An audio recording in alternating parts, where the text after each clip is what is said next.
inherently, I am a very, very lazy person. And so I want this advice for you to be, if in your mind you are ambitious, like for me, I'm in this weird spot mentally where I want to be the best, and I think that I can be the best at pretty much anything that I put my mind to. I don't want to put my mind to a lot. I have a lot taking up my mental space. I have 2 kids.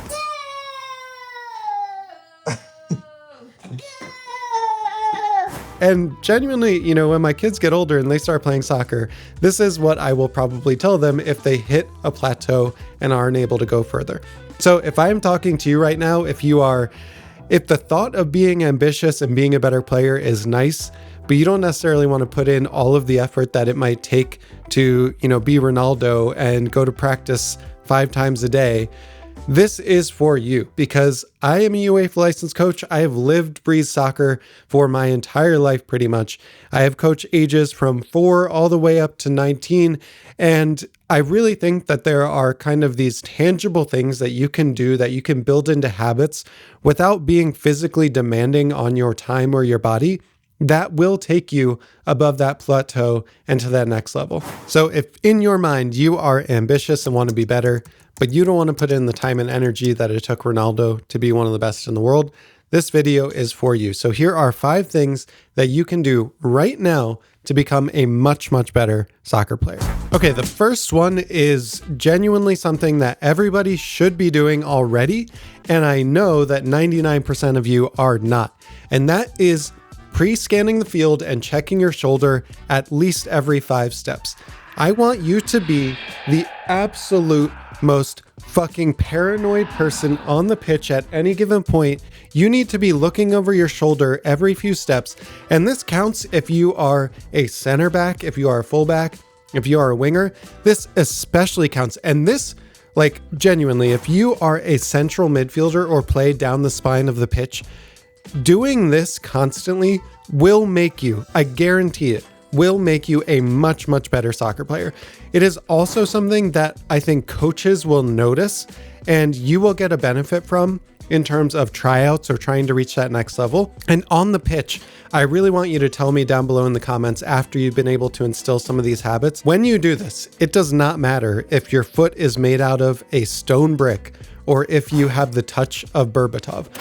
This will improve your ability to turn, to play the ball faster, to think faster, and to help your team out more.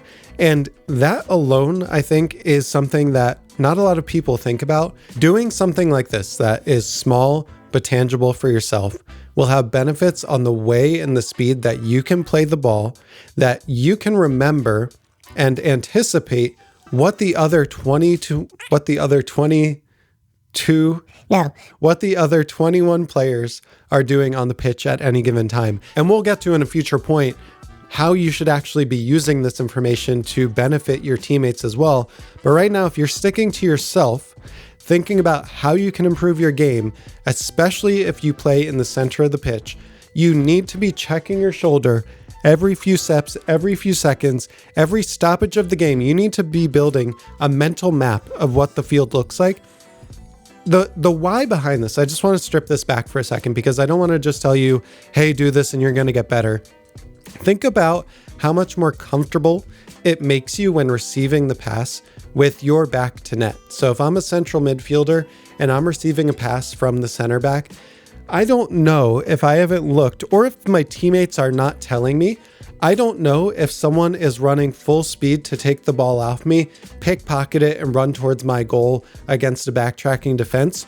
Or I might, if I had checked, know that I have time to turn and get the ball out wide to one of the flanks. The difference between getting pickpocketed and having a goal scored on your own team or finding a ball out to the flank in space to your midfielders is going to literally be this.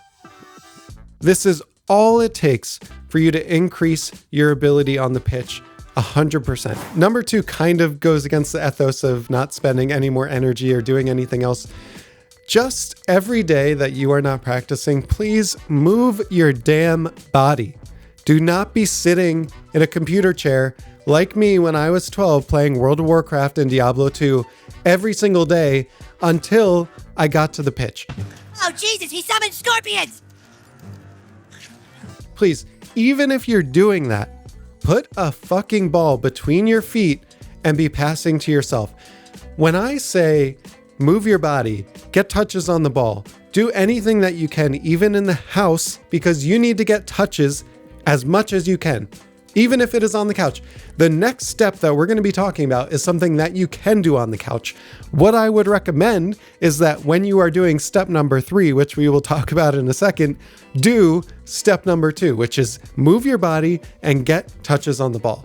Again, to strip back the why of this, the reason why juggling and the reason why getting touches on the ball is so important is because it trains your body to consistently know how to take the ball in unpredictable places. Whether you are getting a lobbed pass and you want to take it down with either of your feet or your chest or even your head, if you do that without having practiced it a lot, the outcomes will be very bad.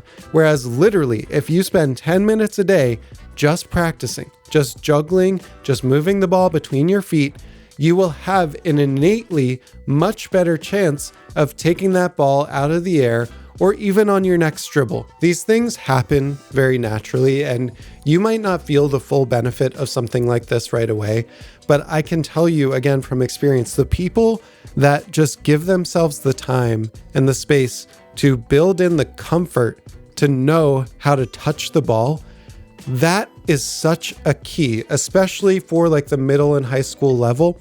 If you can have that ability to just feel like the ball is glued to your feet, or you can manipulate the ball in a way that is so different from a lot of your peers that are not doing this, you will stand out in games. Okay, number 3, like I mentioned, it's probably going to be one of your favorites because it only requires you to sit on the couch and watch TV.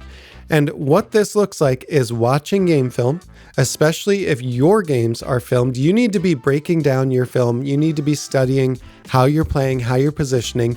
But the way that you can do this when you don't have your games filmed or when you're in the off season, you need to be a fan of the game and you need to be a fan of players that play in your position. I cannot tell you how frustrating it is when my 10-year-old nephew loves playing soccer, has the ability or the potential to be good, but does not watch it at all.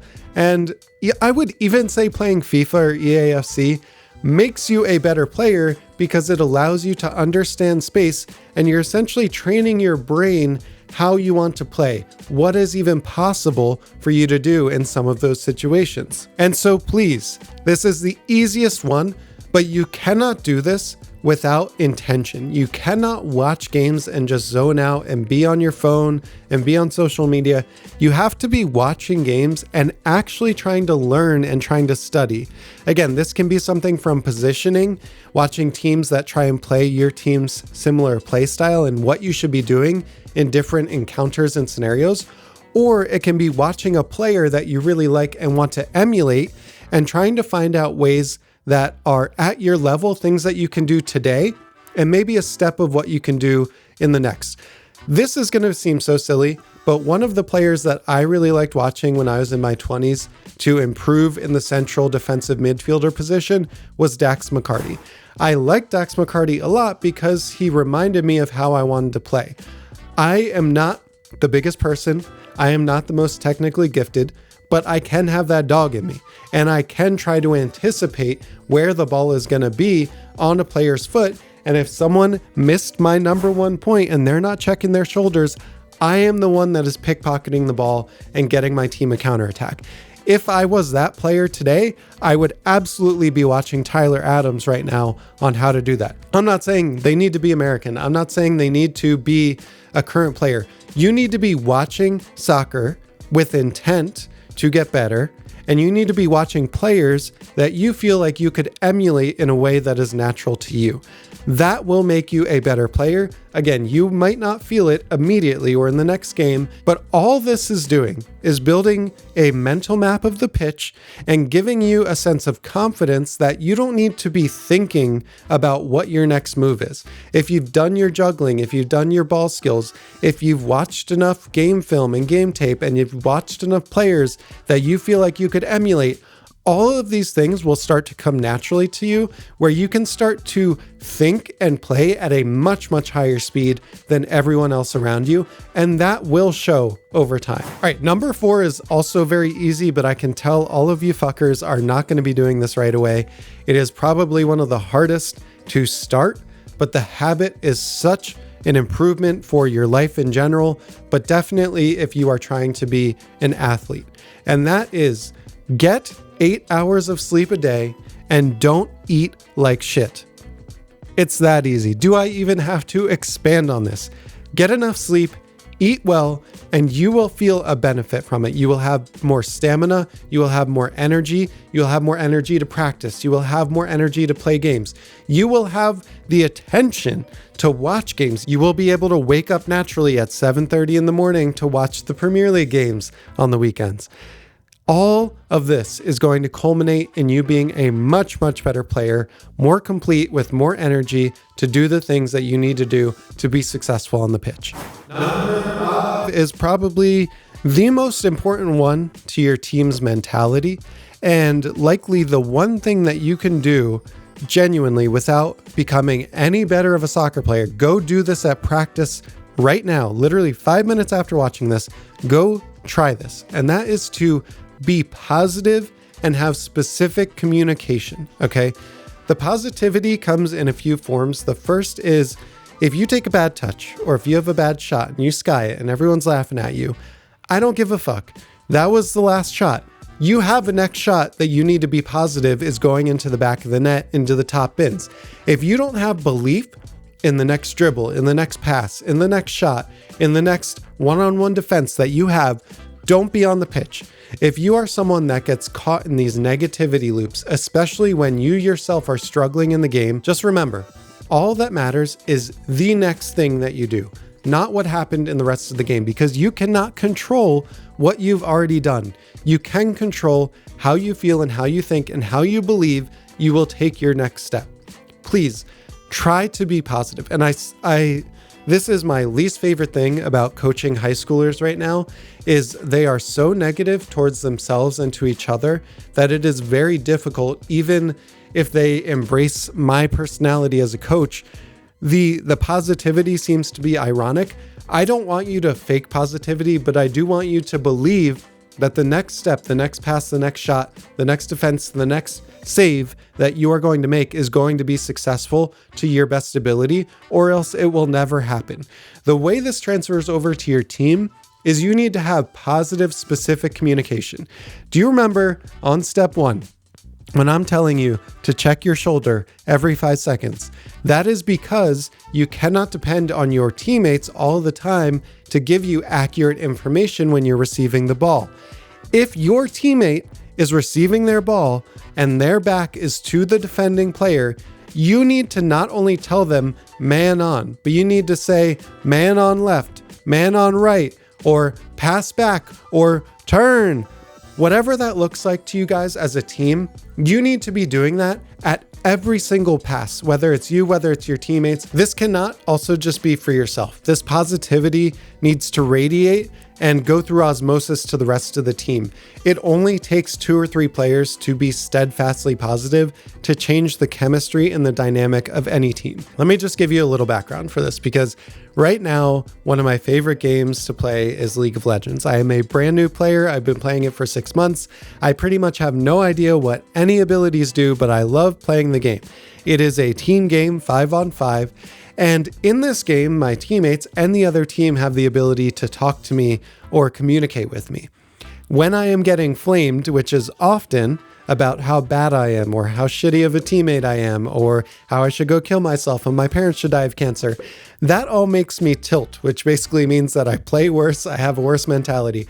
When I am communicating with my team and I am trying to stay steadfastly positive, and I am trying to tell them that I'm just trying my best, I'm just trying to learn, I'll try and be better next time, that actually unlocks something in them and kind of disarms them a little bit. And I genuinely do think that that can cause waves and seismic shifts with your soccer team if you start with yourself and then start to bring that to other players as you feel more comfortable. But please, guys, overall, just try new things. Just be kind to yourself. Give yourself space to go through this list and just start building habits. These are easy habits that you can do right away. It takes no additional effort. And if this was helpful to you at all, please drop me a comment. Let me know what you thought. Give me a like.